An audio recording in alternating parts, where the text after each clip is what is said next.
Hello and welcome back to another video. Today I thought I'd give my quick thoughts on Chaosrising, the newest Pokemon set that's released last Friday. And opened a couple of packs, as you can see, pulled a couple of cards. So having issues at the moment with my iPhone camera. For some reason the close-up is not working, but if you go to the minus, as I'm sure you wanted to see the jumbo ice cream. But the tank's pretty cool.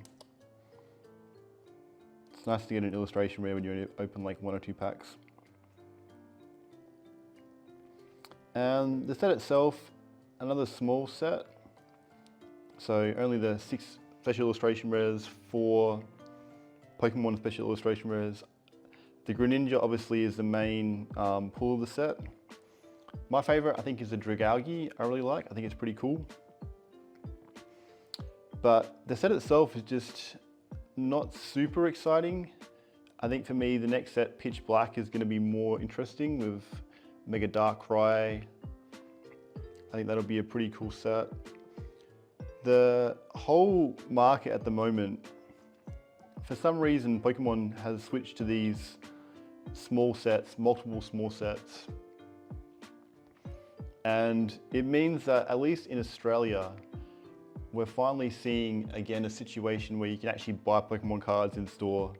So for me to get these, very easy, just go up to the local big box store, whether it's Kmart here, Target, Games World has them. It's pretty easy just to get a pack. They're not super cheap. I think $8.50 is roughly like the cheapest you can find them right now at Kmart, $8.50 Australian.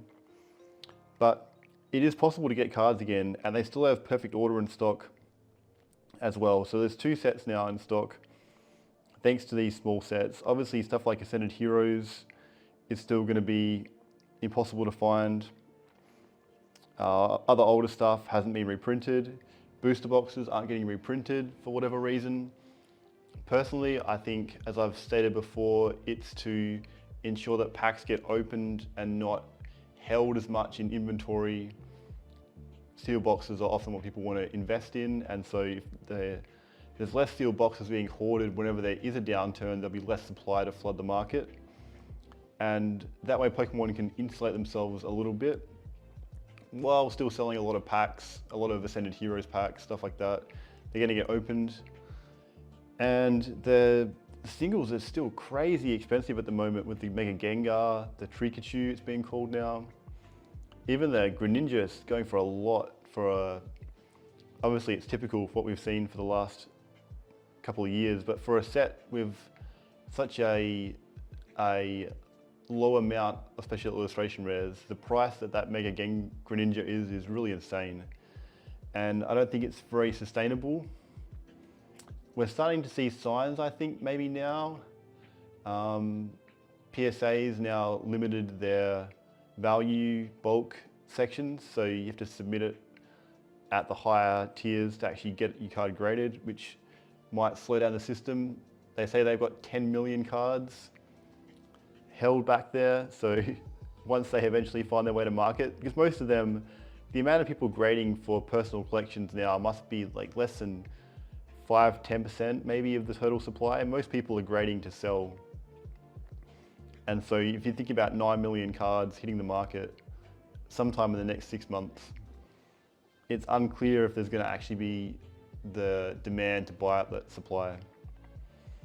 But we do have the 30th anniversary coming later this year. Apparently there's a Pikachu in every pack. Only 6 cards packs though, so I'm not that interested in that. And yeah, for me, things just keep going. Haven't been able to buy many collections. I did get a small Destined Rivals one, so I'll probably show that sometime next week when that arrives. Just been buying a few small singles, working on Shining Fates. It's really, for a casual collector, still, it's a good time to buy some cheap cards, but to go after collections and try and build your own collection that way, I'm still waiting for a return of that sort of 2023, 2024 market where that was really a possible thing you could do.